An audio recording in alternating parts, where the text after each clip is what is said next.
மருத்துவமனைக்கு நாளை ராமர் கோவில் கும்பாபிஷேகம் நடைபெறுவதையொட்டி விடுமுறை அறிவிக்கப்பட்ட போதிலும் அவசர சிகிச்சைகள் வழங்கப்படும் என உயர்நீதிமன்றத்தில் தெரிவிக்கப்பட்டிருக்கிறது. விவரங்களுடன் செய்தியாளர் மதன் இணைந்திருக்கிறார். மதன், வழக்கின் பின்னணி என்ன? விவரங்களை பதிவு செய்யலாம். அயோத்தி ராமர் கோவிலில் அந்த ராமர் சிலை பிரதிஷ்டை செய்யும் குடமுழுக்கு நிகழ்வையொட்டி நாடு முழுவதுமே மத்திய அரசு அலுவலர்களுக்கு வரும் 22ஆம் தேதி பிற்பகல் 2:30 மணி வரைக்கும் விடுமுறை அறிவித்து நேற்று ஒரு அறிவிப்பு வெளியாகியிருந்தது. இதன் அடிப்படையில் புதுச்சேரி ஜிப்மர் மருத்துவமனையில் வரும் 22ஆம் தேதி பிற்பகல் 2:30 மணி வரைக்கும் மருத்துவமனைகள் மூடப்படும் என்றும் அவசர சேவைகள் மட்டும் வழங்கப்படும் என்ற ஒரு அறிவிப்பு வெளியானது.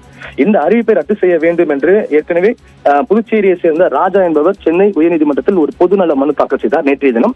இந்த மனுதான் இன்று அவசர வழக்காக இன்று தலைமை நீதிபதி விசாரணைக்கு எடுத்துக்கொண்டார்.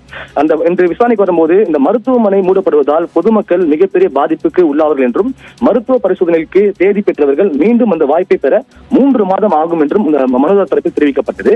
அது மட்டும் இல்லாமல் மகப்பேறு அறுவை சிகிச்சைக்காக தேதி நிர்ணயிக்கப்பட்ட அந்த கர்ப்பிணி பெண்கள் மிகவும் பாதிக்கப்படுவார் என்றும் தெரிவிக்கப்பட்டது. ஏற்கனவே இந்த மருத்துவமனை மூடக்கூடாது என்று மத்திய அரசுக்கு மனு அனுப்பியும் எந்த ஒரு விளக்கம் கொடுக்கவில்லை என்று தெரிவிக்கப்பட்டது. நீதிபதியை பொறுத்தவரைக்கும் நாளை காலை ஏற்கனவே திட்டமிட்ட அந்த பரிசோதனைகள் அறுவை சிகிச்சைகள் எப்போது நடத்தப்படும் என்று கேள்வி எழுப்பினார்.